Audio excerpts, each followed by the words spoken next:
오늘도 금요 기도회로 이처럼 주의 전으로 부르시고 또 말세에 이루실 하나님의 구원의 세계를 요한계시록을 통해서 상고할 수 있도록 은총을 베푸심을 감사를 드립니다. 이러한 말씀을 우리가 온전히 깨닫고 또 믿음으로 받아서 그 말씀에 붙들려 사는 저희들 되도록 은총을 더하여 주시옵고 이 말씀에 우리를 위하여 예비하신 영광에 합당한 믿음이 되도록 역사하여 주시옵소서. 뿐만 아니라 이제는 이러한 말씀이 우리에게 생명이 되고 등불이 되어져서 그 빛을 이웃들에게 비출 수 있는 자로 세워질 수 있도록 역사하여 주시옵소서.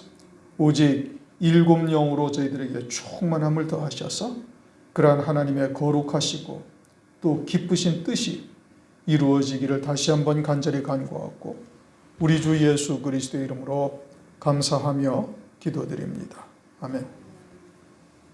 네, 오늘 이제 4장 5절 계시록 4장 5절 두 번째 시간이죠. 지난번에 이제 보좌로부터 번개가 있다. 번개라는 것은 아주 밝은 빛을 말하는 것이고 그것이 영적으로는 우리에게 이제 생명의 빛이 임하는 것, 이제 말씀을 통해서 생명의 빛, 그리스도의 얼굴에 나타난 영광의 빛에까지 이제 이르게 하시는 역사, 그것을 이제 하나님께서 우리에게 빛이 있으라 하신 것 같이 우리에게 임하게 되는 것이고, 또 보좌로부터 음성이 난다. 음성이 난다라는 것은 하나님의 말씀이죠. 계시록 1장 15절에는 이러한 하나님의 음성을 많은 물소리와 같다. 여기서 이렇게 음성이 난다. 그러니까 천하의 모든 소리들을 다 잠재우는 것이죠. 세상의 영광도 다 잠재우고 하늘나라의 영광을 소망하게 하는 이와 같은 하나님의 말씀을 하나님께서 우리에게 깨닫게 하시고 은혜를 베풀어 주시는 거예요. 그 다음에 뇌성이 난다. 이건 하나님의 능력이죠. 그래서 에베소서 1장 17절부터 20절, 21절까지 보면 그렇게 말씀하시죠. 지혜와 계시의 영을 받아서 하나님을 알고 하늘에 예비하신 영광이 얼마나 풍성한지를 보고 그리고서는 예수 그리스도를 모든 만물 위에 뛰어나게 하신 하나님의 능력이 어떠한가? 믿는 자에게 이루시는 하나님의 권능이 어떠하신가? 이것을 보려는 것이죠. 그래서 그와 같은 하나님의 말씀을 믿는 자에게 하나님께서 이루실 것이다. 이것을 우리에게 말씀하시고 그리고서는 이제 일곱 등불이 켠 것이 있다. 이것이 하나님의 일곱 영이다. 그러니까 일곱 영이라는 것은 이제 일곱 분의 성령이 계시다라는 것이 아니라 일곱 단계로 우리를 충만케 하셔서 환난 날에 보여주신 영광, 보여주신 영광이 뭐냐? 계시록 4장에서 24장로요 흰옷을 입고 금면류관을 쓰고 하나님의 보좌 주위에 그러한 영광의 자리에 앉아있는 이와 같은 영광을 하나님께서 이루어 가시는 성령의 역사, 이걸 말하는 것이죠. 그래서 일곱 영을 일곱 등불이다. 마치 이제 등불을 켠 것처럼 하늘에서 이루시는 하나님의 구원의 세계가 보이는 것이고 이제 그와 같이 일곱 영, 즉 성령으로 말미암아 계시록 5장 6절을 보면 일곱 뿔, 일곱 눈이라고 말씀하시는데 이제 일곱 등불은 켜서 밝혀 놓으시는 것이고 일곱 눈으로 그걸 보게 하시는 것이고 일곱 뿔, 그러한 권세 능력으로 이루어 가시는 성령의 역사, 이거 지금 나타내시고 있는 겁니다. 그러면서 이제 지난 시간에 사도행전 2장 4절에 오순절 성령이 임하시니까 성령의 충만함을 받고 하나님의 말하게 하심을 따라 말했어요. 방언으로 말했죠. 그렇게 첫 번째 성령의 충만함을 받은 것이고 그 첫 번째 성령의 충만함을 받은 것을 이제 사도행전 6장 5절에서는 믿음이 충만하다. 그러니 성령의 충만함을 받게 되어지면 가장 먼저 일어나는 일이 뭐냐? 믿음이 충만하다는. 무슨 믿음이? 예수를 믿는 믿음이 충만한 거예요. 예수를 믿는 믿음으로 충만해지면 어떠한가? 이제는 지옥이나 사망이나 음부와는 전혀 상관이 없는 자로 살게 하시는 거예요. 이제 그것을 이제 구체적으로 산자요, 그리스도와 함께 살리시고 그리스도와 함께 하늘에 앉히셨다. 뭐 이제 여러 가지의 하나님의 말씀을 통해서 우리가 이제 예전에 이미 다 상고한 바이죠. 그러니까 첫 번째 충만은 뭐냐? 믿음의 충만인데 어떠한 믿음의 충만이냐? 예수를 믿는 믿음으로 충만한 것이고, 두 번째 충만한 것은 이제 사도행전 4장 31절 성령의 충만함을 받으니까 이제 하나님의 말씀을 전하는 자가 되죠. 그런데 이때의 상황이 감옥에서 풀려나고 난 뒤에요. 고난을 당하고 감옥에서 풀려난 뒤인데 이제 또다시 그런 말씀을 더 전하게 되어지면 다시 또 감옥에 붙잡혀가서 이제 죽임당할 수도 있는 상황인데 아주 당당하게 성령의 충만함을 입으니까 하나님의 말씀을 증거하는 거예요. 그러면은 그와 같은 하나님의 말씀을 이제 목숨의 위태로운 지경이나 또는 세상의 어떤 손해, 직업을 박탈당할 수도 있고 와 같은 것을 전혀 두려워하지 아니하고 전했다. 그것은 육신의 목숨으로 사는 자가 아니라 하늘의 생명으로 사는 자요, 하늘에 속한 자로만 사는 것이다. 그래서 이제 사도행전 2장을 보면은 1절, 2절을 보면 하늘에서 급하고 강한 바람 같은 소리가 있다. 그래서 이제 성령의 충만함을 입죠. 그러니까 두 번째 성령의 충만함을 입는다는 것은 온전히 하늘에 속한 자로만 사는 것, 하늘의 새 생명, 새 피조물로서만 사는 것이죠. 이렇게 되어지면 이제 두 영으로 충만함을 받은 거예요. 이제 두 개의 등불이 우리의 심령 속에 켜진 거죠. 그렇게 되어지면 은혜 시대에는 그것으로 충만하다 이겁니다. 그것으로 충만해서 은혜 시대의 영생의 열매를 맺으며 살아갈 수가 있어요. 그런데 환난 날은 그렇게 두 영으로만 충만해서는 환난 날에는 이기지를 못하죠. 그러니까 이제 환난 날에 그것을 일곱 영이다 이렇게 말씀하시면서 성령 시대에 최초로 순교한 스데반 집사를 통해 일곱 등불이 켜지는 역사, 즉 일곱 단계로 충만케 하시는 역사를 계속해서 이제 밝혀나가시고 있는 거예요. 그래서 사도행전 6장 5절에 이제 믿음과 성령의 충만한 이제 일곱 집사를 택해서 일곱 사람을 택해서 그들을 집사로 안수하죠. 그러니까 첫 번째와 두 번째 성령의 충만함이 무엇이냐를 이제 지난 시간까지 상고를 했어요. 그래서 첫 번째 등불, 두 번째 등불이 켜진 것이고, 이제 오늘은 이제 그 나머지 이제 세 번째로부터 일곱 번째 등불이 켜지는 일곱 영의 역사에 대해서 이제 말씀을 하는 겁니다. 그렇게 성령의 충만함을 받은 일곱 집사 가운데 유독이 스데반 집사만 이제 성령의 충만함을 받습니다. 사도행전 6장 8절 스데반이 은혜와 권능으로 충만하여 큰 기사와 표적을 민간에 행하니, 스데반 집사만 은혜와 권능으로 충만함을 입었다라고 말씀하고 있어요. 이 일곱 명의 집사가 첫 번째, 두 번째 성령의 충만함을 받았는데 그들에 대해서는 언급이 없고 여섯 집사에 대해서는 언급이 없고 오직 스데반 집사만 성령 믿음과 은혜와 권능으로 충만함을 입었다. 즉 세 번째는 은혜로 충만함을 입는 것이고 네 번째로는 권능으로 충만함을 입는 것이에요.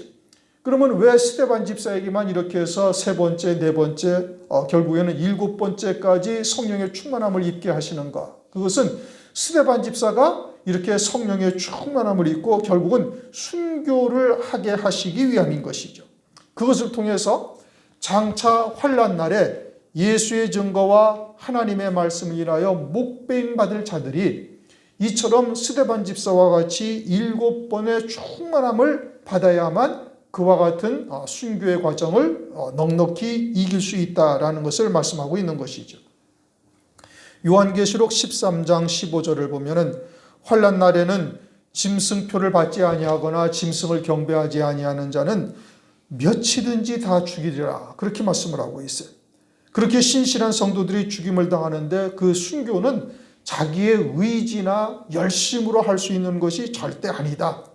그래서 이제 다니엘서 12장 5절 6절을 보면은 강물 위에 세마포를 입고 계신 분께서 강 저편에 있는 자를 강 이편으로 옮겨오게 하시죠. 건너게 하시죠. 그건 순교의 강을 건너는데 순교의 강은 반드시 강물 위에 서 계신 주님에 의해서 이루어진다라는 것을 말씀하고 있어요. 사도행전 18장 5절에도 보면 사도 바울이 하나님의 말씀에 붙잡혀 유대인들에게 예수는 그리스도라 밝히 증거했다. 예수를 그리스도라고 유대인들에게 증거하면 유대인들에게 너는 하나님의 아들을 죽인 살인자들이다. 그것도 하나님을 믿는 백성들이 하나님을 죽인 자들이 되었다. 라고 외치는 것과 다를 바가 없으니 돌에 맞아 죽임당할 것이 뻔한 일인데, 그럼에도 불구하고 하나님의 말씀에 붙들려 예수는 그리스도라 증거했다, 이렇게 말씀하시죠. 그처럼 하나님의 말씀에 붙들려 예수를 그리스도라 증거하는 것이나, 강물 위에 계신 세마포를 입으신 분이 강 저편에 있는 자를 강 이편으로 옮기는 것이나 다 주님께서 이루시는 역사인 것을 말씀하시는 것이고, 그와 같은 과정을 성령, 즉 예수 그리스도를 믿는 자에게 아버지께로 받아서 보내시는 성령으로 말미암아 이루시는 역사라는 것을 말씀하고 있는 거예요. 그래서 이제 요한계시록에서는 성령이라 하지 아니하시고 일곱 영이다. 그리고는 성령 시대 최초로 순교한 스데반 집사를 통해서 대표 계시를 하는 겁니다. 스데반 집사가 7번의 성령 충만함을 받고 그것으로 7영의 역사로 넉넉히 순교하는 이 과정을 우리에게 보여주시는 것이죠. 그렇게 세 번째로 충만함을 받는 게 뭐냐? 은혜로 충만함을 받는 거예요. 네 번째는 권능으로 충만함을 받는 거예요. 오늘날 우리들도 역시 이제 장차 환란이 다가오게 되어지면 이와 같은 과정을 반드시 지나가야 될 것을 말씀하고 있는 겁니다. 그렇게 사도행전 6장 8절 은혜와 권능으로 충만함을 받았다. 이제 세 번째와 네 번째 충만함을 받은 것이죠. 계속해서 사도행전 6장 10절 지혜와 성령의 말함으로 충만함을 받죠. 다섯 번째와 여섯 번째 충만함을 받는 것이고, 이제 사도행전 7장 55절에 보면 하나님의 보좌가 환히 열리고 하늘의 영광으로 충만한 스데반 집사가 돼요. 그러니까 일곱 번째 마지막 충만함은 무엇으로 충만함을 받는 것이냐? 하늘의 영광으로 충만함을 입는 것이. 그렇게 7단계를 거쳐 충만함을 입게 되어지면 그것을 7영의 역사, 7등불, 7눈, 이렇게 이제 성경에서 말씀하고 있는 것이죠. 그러면 이제 세 번째 사도행전 6장 8절에 은혜로 충만함을 받았다. 그래서 이제 등불이 켜지는 것이죠. 7등불이니까 이제 세 번째 등불이 켜져요. 세 번째 등불이 켜지면 두 번째 등불이 켜졌던 것보다 훨씬 더 밝아지는 역사가 있고, 어둠의 권세에 대해서 이제 그와 같은 것에 어둠의 영향을 받지 아니하는 자가 되는 거예요. 그것이 은혜로 충만함을 입는 것이죠. 그러면 이렇게 은혜로 충만함을 입게 되어지면 결국은 어떻게 된다는 얘기냐? 환난 날에 은혜로 충만함을 입게 되어지면 적그리스도가 일으킨 이 환난, 그리고 창세일에 없던 이 어마어마한 환난의 고통이 우리에게 은혜로 주신 것이다 라는 것을 깨닫게 하신다 이겁니다. 참으로 육신의 입으로서는 담을 수 없는 시련을 겪게 해도 되는 것이고, 또 아주 한계점에 이르게 되어지는 엄청난 고통을 겪을 수도 있고, 결국에는 육신의 목숨을 버려야 할 때가 다가오게 되어지는데, 이 모든 것이 다 우리에게 은혜로 주신 것이다 라고 받아들이게 되는 것이죠. 그럼 왜 환난 날에 이와 같은 고통을 겪게 하다가 결국은 순교당하게 하시는가? 그 모든 것이 나를 복되게 하시는 역사라는 것을 깨닫게 되어지면 영안이 활짝 열려서 오히려 기쁘게 받게 되는 겁니다. 오히려 죽이는 자가 약이 오를 정도로 기뻐하며 감사하며 감당하니까 더 약이 올라서 더 큰 고통을 주죠. 고통을 주는 자들은 우리가 막 비명을 지르고 자기들의 발 앞에 무릎을 꿇고 비굴하게 굴어야 고통을 주는 자들이 만족감을 느끼는데, 그런데 고통을 주는데 도리어 하나님을 찬양하고 감사하고 앉아있으니 더 약이 올라가지고 그래서 저 빨리 죽이게 되는 것이죠. 그것이 복인 겁니다. 적그리스도의 환난은 이미 우리가 계시록 4장에서 앞에 말씀드린 것처럼 흰옷을 입고 24 장로의 보좌에 금면류관을 쓰고 영원히 하나님을 찬송하는 자리에 세우시기 위함인 거예요. 이것이 지금 앞에서도 계속 말씀하고 있는 것이지만 7 금초대 교회를 지나오는 과정을 통해서도 이게 확인한 바이고, 또 계시록 4장에서 다른 것은 이야기하지 아니하고 흰옷을 입고 24 장로의 자리에 앉아서 보좌에 앉아서 금면류관을 쓰고 하나님께 찬송하는 것만 딱 4장에서 말씀하시네요. 그리고 5장에서부터는 이제 7인을 떼는 것으로서 환란이 시작됨을 말씀하고 있죠. 그러면 이 환란을 통해서 이루실 하나님의 구원의 뜻이 뭐냐? 이제 이와 같은 금면류관 쓴 24 장로의 자리에 앉게 하시는 것이 하나님의 가장 기뻐하시는 뜻인 거예요. 그들이 장자의 복이요, 그들이 첫째 부활의 영광이요, 그들이 어린 양이 안에 그리스도의 신부가 되어지는 겁니다. 우리가 결혼을 세상에서 해도 적정한 연령에 적정한 관계가 되어졌을 때 그게 결혼이 성사되는 것 아니겠어요? 마찬가지로 그리스도의 신부 어린 양이 아니라는 것은 그리스도와 비슷한 신앙의 열매들이 맺혀져야만 되는 겁니다. 아주 신앙이 어린 젖먹이 같은 한 사람을 갖다가 그리스도의 신부로 세울 수는 더더군다나 없는 것이죠. 그러니 영적으로 그와 같이 성숙한 신앙이어야 되는 건데 그리스도께서는 어떠한 믿음이셨는가? 아버지의 뜻을 위하여 십자가의 고난을 그냥 감수하신 거예요. 마찬가지로 환난 날에 예수의 증거와 하나님의 말씀을 인하여 목배임 받는다라는 것은 그리스도와 같은 믿음의 자리에 섰다라는 것을 하나님께서 인정해 주시기 위함인 겁니다.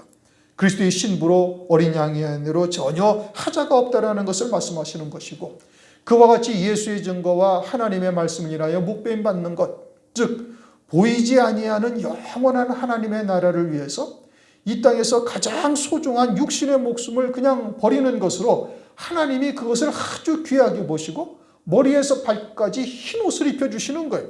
그것이 어린 양의 안에 그리스도의 신부죠. 아주 온전히 거룩하다 이겁니다.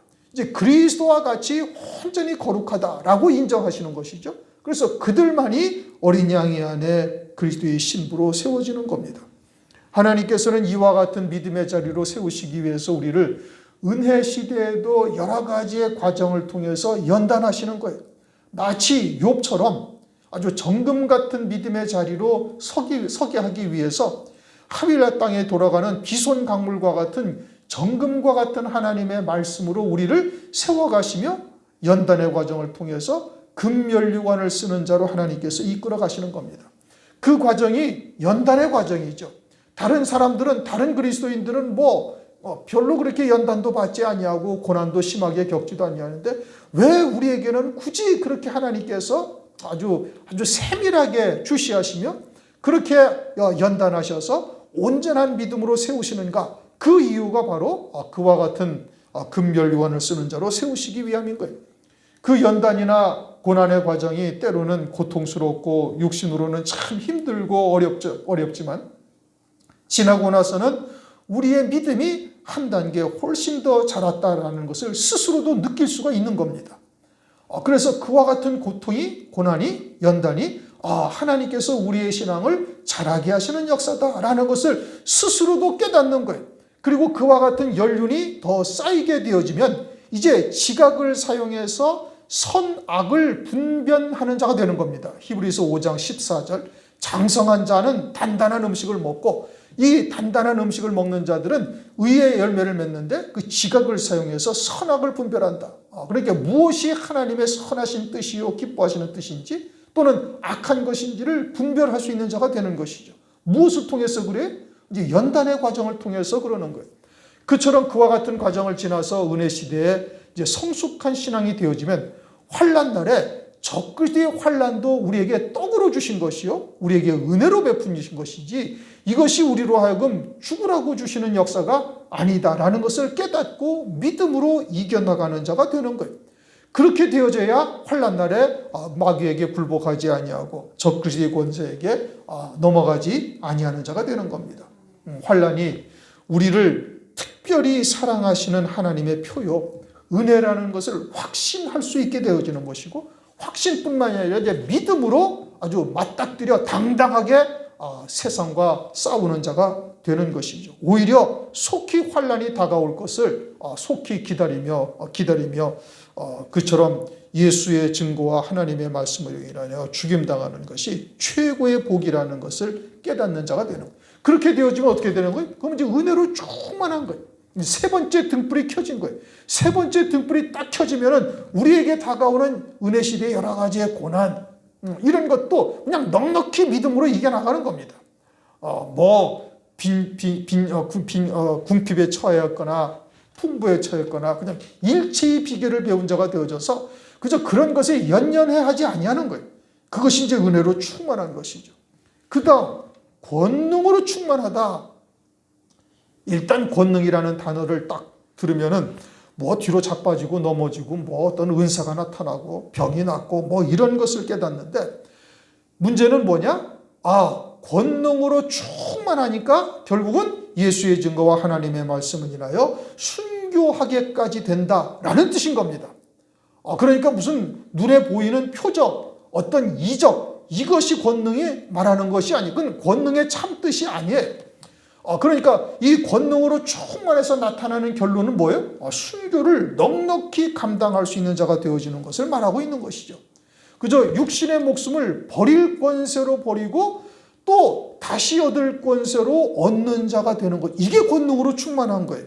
그래서 요한복음 10장 17절 18절 아버지께서 나를 사랑하시는 것은 내가 다시 목숨을 얻기 위하여 목숨을 버림이라. 이는 내게서 빼앗는 자가 있는 것이 아니라 내가 스스로 버리노라. 나는 버릴 권세도 있고 다시 얻을 권세도 있으니 이 계명은 내 아버지에게서 받았노라. 그 권세는 누구로부터 받아요? 하나님 아버지께로부터 받는 거예요. 그래서 육신의 목숨을 버릴 권세로 버리는 거예요. 그리고 하늘나라의 영생의 목숨을 얻을 권세로 주어지게 되어지는 것이죠. 그것이 권능으로 충만한 자가 되어지는 거예요. 그러니 은혜로 충만함이 무엇인지를 온전히 깨닫는 자가 되어야 이 버릴 권세로 버리고 다시 얻을 권세로 얻을 수 있는 자가 되어지는 겁니다. 아울러서 이제 요한계시록 11장을 보면은 두 증인이 철장 권세를 받지요. 철장 권세를 받아서 1260일 동안 예언의 말씀을 증거할 동안에는 아무도 그들을 해하지를 못하는 거예요. 오히려 해하려는 자들에게 이 두 증인이 원하는 대로 재앙을 내려서 그들을 물리칠 수 있게 하시는 거예요. 하나님께서 어마어마한 권세를 주시는 것이죠. 그러니까 그와 같은 권세를 받는 것, 이것이 하나님의 큰 권능이죠. 물론 하나님께서 이제 1260일이 지나고 나면은 그와 같은 권능을 하나님께서 거두셔요. 그래야만 순교를 할 수 있으니까. 그렇게 한때 두때 반때를 통해서 순교할 성도들을 다 세우고 제일 마지막으로 순교하게 되어지는 것이죠. 이와 같이 권능으로 충만함을 입는다. 이것을 스데반 집사를 통해서 우리에게 보여주시는 겁니다. 그와 같은 순교자의 영광에 해당하지 아니하는 자들은 이러한 말씀을 들을 수도 없고 들어도 듣지 못하는 거예요. 누가복음 9장 45절을 보면 저들에게는 숨김이 되었다. 하나님께서 감추신 말씀이 되는 거예요. 그러나 이제 우리들에게는 감추인 것이 드러나지 아니할 것이 없고 숨겨진 것이 나타나지 아니할 것이 없다라고 말씀하셨으니 하늘나라에서 이루시는 구원의 온전한 비밀을 우리에게 다 듣게 하시고 깨닫게 하시고 믿음으로 받게 하셔서 그 말씀에 붙들려 끝내 승리할 수 있도록 은혜를 베풀어 주시는 겁니다. 그것이 이제 네 번째 충만한 것이고 이제 다섯 번째 충만함은 사도행전 6장 10절이죠. 스데반이 지혜와 성령으로 말함을 저희가 능히 당하지 못하며 이제 다섯 번째로 충만하면 뭐가 충만하다고요? 지혜가 충만한 거예요. 여섯 번째로 충만하면 성령으로 말을 하는 것으로 충만하게 된다 이겁니다. 그러면 지혜로 충만하게 되어지면 어떻게 된다는 거예요? 결론은 이제 순교를 넉넉히 감당하게 되어지는 거예요. 그러니까 7영의 모든 충만함의 역사의 결론은 어디로 딱 귀결이 되는가? 이제 순교할 성도의 자리에 딱 서는 것. 이것으로 결론이 되어지는 것이죠. 그러면 지혜로 충만하다. 물론 은혜 시대에도 하나님의 지혜가 있죠. 고린도전서 1장 24절을 보면 그리스도는 하나님의 능력이요 하나님의 지혜니라. 그래서 주님이 걸어가신 그 길이 우리에게 영생의 열매가 된다라는 것을 하나님께서 깨닫게 하시는 거예요. 그건 은혜 시대의 지혜죠.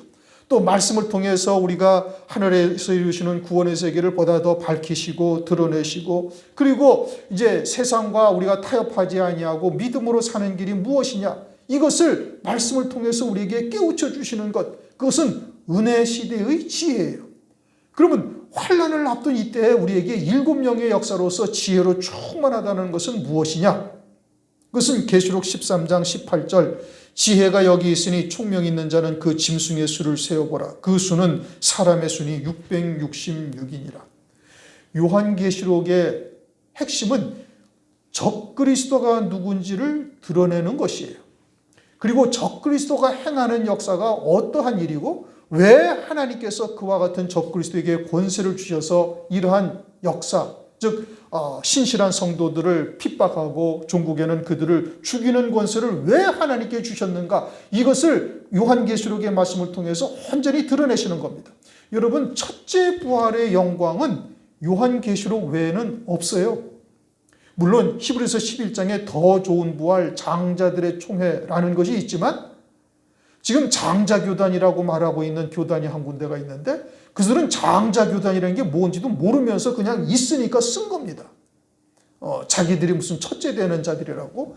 그러나 그것은 전혀 하나님의 말씀을 모르고 있는 것이죠. 그러니까 요한계시록을 깨닫지를 못하면 장자들의 총회나 또는 더 좋은 부활이 무엇인지 구체적으로 어느 성경에 나온 것이 아무것도 없어요. 그러니까 성경에서 요한계시록이 결론인데, 성경 역결론에서만 첫째 부활의 영광이 그들이 예수의 증거와 하나님의 말씀을 인하여 순교한 성도들만이 첫째 부활의 영광을 입고, 그들이 예수님께서 이 땅에 오실 때 그들만이 그 부활의 영광을 입고 그들만이 이 땅에 주님과 함께 신령한 몸을 입고 오는 것이고, 그들 외에는 어느 누구도 그 1000년 동안 아무도 살지 못하더라. 그러면 혼인잔치는 누구와만 혼인잔치를 한다는 거예요? 첫째 부활의 영광을 입는 자들만 어린 양의 혼인잔치에 들어가는 것이요, 그들만이 그리스도의 신부요, 이 적그리스도에게 권세를 주시고 창세일에 없던 환난을 두신 모든 뜻은 그들을 세우시기 위함이라는 비밀이 어디에만 담겨져 있어요? 요한계시록에만 담겨져 있는 거예요. 그리고 요한계시록과 다니엘서를 통해서 서로 짝을 맞추어서 마지막 때 이 시대의 표적이 무엇인지, 무화과 나무가 무엇인지, 또는 사흘되던 날 갈릴리 가나의 혼인잔치가 무엇인지, 여러분 요한복음에서 이튿날 세례 받으시고, 이튿날 세례 요한의 제자들을 둘을 제자로 삼으시고, 또 이튿날 필립을 제자로 삼으시고, 그러면 요한복음 1장에서 지금 이튿날이 몇 번 나왔어요? 3번 나왔어요. 그러면 이튿날이라는 것은 그 앞에 첫째 날이 있다는 뜻이죠. 그러면 요한복음 2장에 가서는 몇째 날이 되어져야 돼? 닷새째 되는 날이 되어야 되는 거예요. 그런데 닷새째라고 하지 아니하고 느닷없이 사흘 되던 날, 이것은 하나님의 영적인 의미가 담겨져 있는 거예요. 그리고 사흘 되던 날 갈릴리 가나의 혼인잔치라는 것은, 이것은 어린 양의 혼인잔치를 대표로 계시하는 것이라는 것은 온 세상 목회자가 다 아는 사실이에요.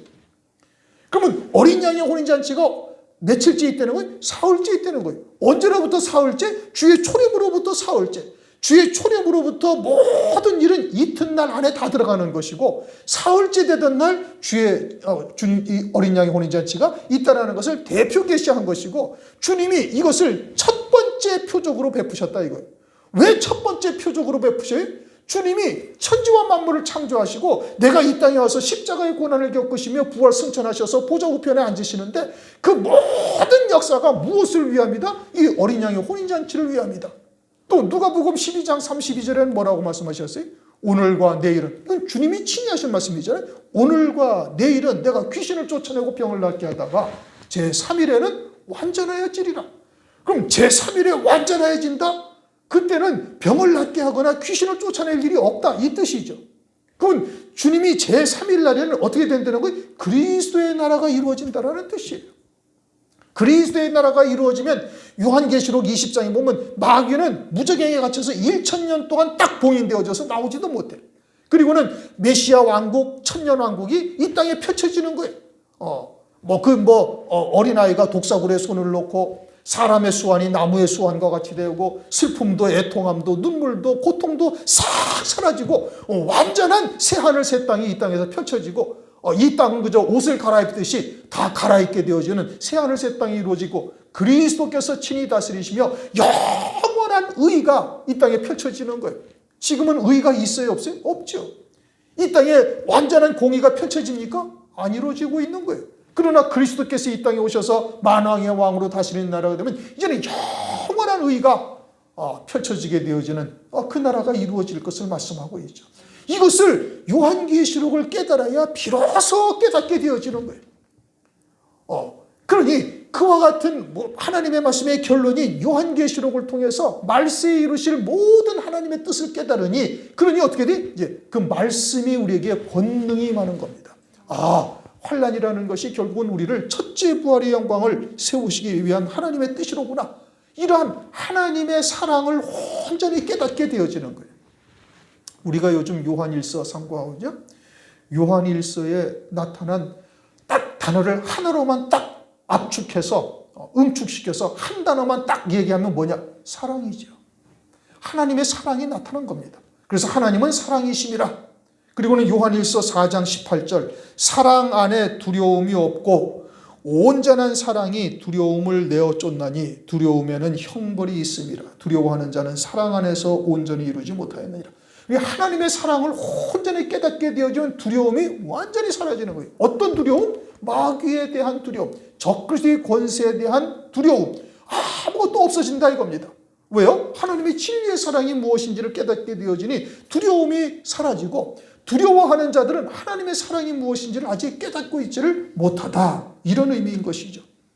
그러니 이러한 하나님의 말씀을 통해서 요한계시록과 말세에 이르실 구원의 말씀을 깨닫게 되어지면 뭐가 충만해지? 권능이 충만해지는 거예요. 권능이 충만해진 결론은 뭐예요? 나는 육신의 목숨을 버릴 권세로 버리고 다시 얻을 목숨을 얻을 권세를 아버지께로부터 부여받는 자가 되는 거예요. 그게 권능이 충만한 거예요. 스데반 집사가 그와 같이 권능으로 충만하게 됐죠. 그 다음 6번째 충만함은 뭐예요? 성령으로 말하게 하시는 은총이죠. 요한계시록 19장 10절을 보면 그것을 대언의 영이다 이렇게 말씀하셔요. 스데반 집사가 성령의 충만함을 입고 하나님의 말씀을 설교를 하는데, 사도행전 7장 유대인들의 그 박식한 율법사들과 서기관들과 대제사장이 한마디도 반론을 제기하지 못하는 거예요. 왜요? 성령으로 충만함을 입어서 성령의 말하게 하심을 따라 말하게 되어지니까 어느 누구도 그에 대해서 반박을 하지를 못하는 거예요. 하나님의 말씀을 가지고. 그게 하나님의 지혜로 충만한 자요, 하나님의 성령으로 말하게 하심으로 충만한 자가 되는 것이다 이겁니다. 물론 다른 6 집사들도 하나님의 말씀을 증거하죠. 그들도 그리스도의 증인이요 성령으로 증거한 겁니다. 그러나 순교한 스데반 집사만이 성령의 말하게 하심으로 충만하였다고 성경은 말씀하십니다. 대언의 영으로 충만함을 받은 것은 스데반 집사뿐이다 이겁니다. 환난 날에는 죽이는 권세로 우리를 위협합니다. 고문을 하고 참을 수 없는 큰 고통을 우리에게 안겨주죠.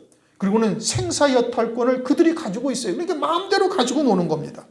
하나님께서 죽이는 권세를 그들에게 허용해서 성도들의 그냥 목을 치게 하는 거예요. 그러한 적그리스도 앞에서 당당하게 말할 수가 과연 있는가?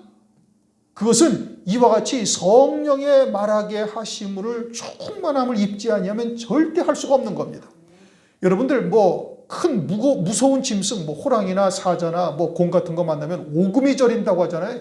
도망가고 싶어도 발이 떨어지지 않는다고 그러잖아요. 왜요? 공포스럽고 두려우니까. 그냥 꼼짝달싹을 못하는 거예요. 그러니 그렇게 우리를 죽일 수 있는 권세를 가진 생사여탈권을 가지고 우리를 위협하고 죽이고 고통을 주고 막 그러는데 혓바닥이 떨어지겠어요? 안 떨어지는 거예요. 그렇게 아무 말 하지 못하면 목숨은 구걸할 수가 있을 수 있지 모르죠. 그러나 우리에게 성령을 충만하게 주셔서 나사렛 예수가 그리스도요, 그분은 반드시 재림하실 것이고 저놈은 적그리스도요, 짐승이요, 저는 그리스도를 표방한 가짜라고 당당하게 외칠 수 있게 한다, 이 뜻인 겁니다. 그래야 순교를 할 수가 있는 거예요. 저것은 적그리스도지, 짐승이지, 성경에서 말씀하시는 그와 같은 아주 거짓이지, 그것이 그리스도가 아니다. 우리의 주님은 곧 다시 오신다. 성경에 말씀하신 대로 이제 환란이 시작되었으니 7년 후에 반드시 그분은 오실 것이라고 당당하게 입술을 열어 증거할 수 있어야 순교가 되는 거예요. 그게 대언의 영으로 성령으로 충만함을 입어서 성령의 말하게 하심을 따라 말하는 자가 되어졌을 때 그렇게 외칠 수가 있는 것이지, 오금이 저려서 여러분 말을 못하는 겁니다. 옆방에서 비명소리는 나죠. 피 튀기는 소리도 들리죠. 그런데 거기서 예수는 그리스도다 증거할 수 있습니까? 못하는 거예요. 그러니 어떻게 증거해야 돼? 성령의 충만함을 입고 성령의 말하게 하심으로 증거할 수가 있는 겁니다. 위협하는 자들 앞에서 마귀의 그 권세에 눌려가지고 말이 나오질 않는 겁니다. 두렵고 떨려서 말이 나오질 않죠. 그럴 때 이러한 대언의 영으로 충만해야 나사렛 예수가 그리스도요, 그분은 나의 주님이시고 곧 다시 오실 그분인 것을 나는 믿고 있다라고 확신하며 전할 수가 있어야 순교하는 것이죠. 그냥 입 다물고 두려워서 가만히 있으면 그냥 넘어갈 수는 있을지 모르지만 순교는 물 건너간 일이 되는 겁니다. 그러면 첫째 부활의 영광은 아예 요원한 일이 되는 것이죠. 아예 그들 앞에서 우리 주님은 아직 오시지 아니하시며 이제 곧 이제 오실 것을 나는 믿고 있고 나는 그분을 맞이하기 위해서 지금 믿음으로 살아가고 있다라고 전할 수 있어야 되는 겁니다. 또 두 증인들은 1260일 동안 예언의 권세를 받아서 주의 재림을 증거합니다. 그때 성령의 말하게 하심을 따라 증거해야 되는데 그때 이 대언의 영으로 충만함을 받아야 전할 수가 있는 겁니다. 누구에게 어떤 말씀을 전할 것인지 성령께서 증거하게 하시는 거예요. 상대방이 또 아주 어려운 난제들을 가지고 우리를 공격할 때 하나님의 말씀을 가지고 공격할 때 넉넉히 이길 수 있는 하나님의 말씀을 우리에게 주시는 겁니다. 그래서 성령의 충만함을 입어 말하게 하심을 따라 하나님의 말씀을 증거해야 되는 것이죠. 그것은 이 은혜 시대에 맛볼 수 없는 아주 특별한 은총인 겁니다. 그러니 하나님의 말씀을 깨닫고 사모하며 늘 충만함을 받아야 되는 거예요. 그리고 이 7영의 충만함이라는 것은 그냥 7영으로 충만케 하시옵소서 구한다고 7영이 다 임하는 것이 아니라 내가 등불이 몇 개가 켜졌는지 말씀을 통해서 확인하고 그리고 그 다음 등불이 켜지기를 충만함을 구해야 되는 거예요. 그냥 한꺼번에 7영으로 충만함을 주시옵소서. 물론 이제 하나님께서 우리의 중심을 아시니까 또 은혜를 베풀어 주실 수는 있을지 모르지만 7등불이 절대 한꺼번에 다 켜지는 것은 아니에요. 한 등씩 한 등씩 켜집니다. 우리 교회는 이제 말씀을 어느 정도 들었으니 첫 번째 등불은 거의 다 켜졌어요. 두 번째 등불부터가 지금 문제인 거예요. 온전히 하늘에 속한 자로 살고 있는가? 은혜로 모든 것을 받고 있는가? 이제 이와 같이 자수 스스로를 이제 점검해 보면 이거는 금방 알 수 있는 일인 겁니다. 그렇게 해서 6번째 등불까지 켜지고 나면은 마지막으로 등불이 이제 7번째 등불이죠. 하늘의 영광인 겁니다. 사도행전 7장 55절 스데반이 성령이 충만해서 하늘을 우러러 주목하여 하나님의 영광과 및 예수께서 하나님 우편에 서신 것을 보고 이제 7번째 충만함을 받으니까 어디가 보여요? 하나님의 영광의 보좌가 딱 보이는 거예요.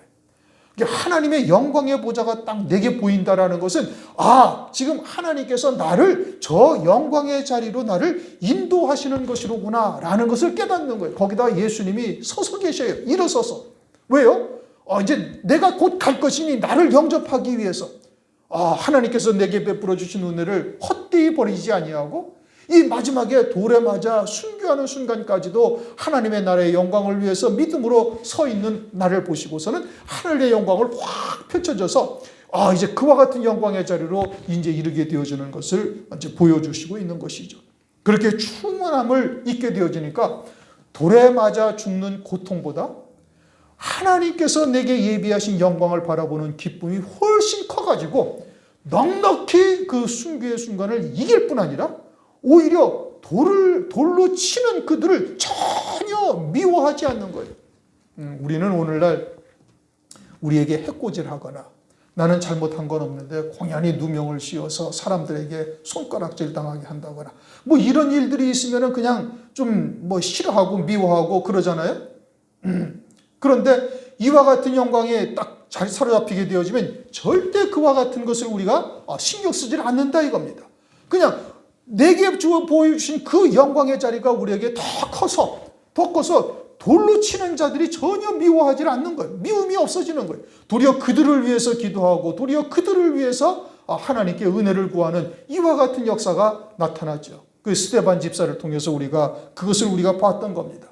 우리가 주님께서 십자가 위에서 죽임당하실 때도 주님께서 그렇게 기도하셨잖아요. 저들의 죄를 사하여 주실 것을 주님께서 기도하셨고 스데반 집사는 어떻게 기도했어요? 스데반 집사도 같은 내용의 기도를 드린 겁니다. 원수를 사랑하라. 성경에서는 그렇게 말씀을 하시는데 진정으로 원수를 사랑한 것이지요. 그것이 온전한 신앙에 섰다라는 증거가 되어지는 겁니다. 그런즉 그리스도의 신부의 자리에 설 수 있게 되어지는 겁니다. 이제 이와 같은 말씀이 우리에게 이론적으로만 들려서는 아니 되는 겁니다. 물론 진리의 말씀이 무엇인지 우리가 지식적으로 먼저는 받을 수가 있어야 되는 겁니다. 그러나 그렇게만 끝나면 되면 그것은 우리의 영생과는 아무 상관이 없는 것이 되어지는 거예요. 그것이 우리에게 실질적으로 믿음으로 자리할 수 있도록 우리가 달려나가야 되는 겁니다. 어디까지 나는 충만함을 입었는가? 몇 번째 등불까지 내게는 켜져 있는가를 스스로 돌아봐야 되는 것이고, 그리고서는 우리에게 그 다음의 등불이 무엇인지, 충만함을 입는 것이 무엇인지 말씀을 통해서 우리가 더 깊이 깨닫고 과연 그러한지 또는 부족한 것이 무엇인지 하나님께 은혜를 구할 수 있어야 되는 겁니다. 그렇게 해서 한 등불 하나 또 하나씩 켜져 나갈 때 온전히 7등불이 켜지는 역사가 나타나게 되어지고, 그렇게 되어지면은 환난날에 넉넉히 승리할 수가 있게 되어지는 겁니다. 누가복음 11장 9절 구하라 그러면 너희에게 주실 것이요 찾으라 그러면 너희가 찾을 것이요 문을 두드리라 그러면 너희에게 열릴 것이니 13절 구하는 자에게 성령을 주시지 아니하겠느냐. 그럼 우리에게 무엇을 구하라는 거예요? 성령을 구하라는 것이지요. 성령의 충만함을 구해야 되는 겁니다. 거기에다 우리에게는 이제 7등불에 켜지는 역사가 무엇인지를 우리에게 깨닫게 하셨으니 한 등불 켜지게 하는 것을 위해서 하나님께 구하셔야 되는 거예요. 그것도 간절하게 구하셔야 되는 겁니다. 왜냐? 이제는 그 때가 심히 가까이 임하였기 때문인 겁니다. 그래야만 이 말세에 남은 자로 구원을 얻을 수가 있게 되어지는 것이지요. 기도하겠습니다. 하나님 감사합니다. 오늘 요한계시록 4장 5절 말씀, 7 영의 역사, 7 등불로 말씀하신 이러한 하나님의 말씀이 무엇인지 우리로 하여금 깨닫게 하시고 또 믿음으로 받게 하시며 나는 몇 개의 등불이 켜졌는지 살펴볼 수 있도록 은총을 베푸심을 감사를 드립니다. 구하는 자에게 성령을 주시지 아니하겠느냐 말씀하신 대로 우리가 구함에 하나님의 은혜가 임할 줄로 믿고 우리 스스로 몇 번째 등불까지 켜졌는지를 밝혀보고 하나님께 구할 수 있는 중심이 되도록 인도하여 주옵소서. 구하되 간절한 중심으로 이 말세의 때에 따른 말씀으로 또 시대의 표적을 보고 간절한 중심으로 우리가 구할 수 있게 하옵시고 놀라우신 하나님의 응답의 역사가 우리의 삶 가운데 임하기를 간구하옵고 예수 그리스도의 이름으로 기도드리옵나이다. 아멘.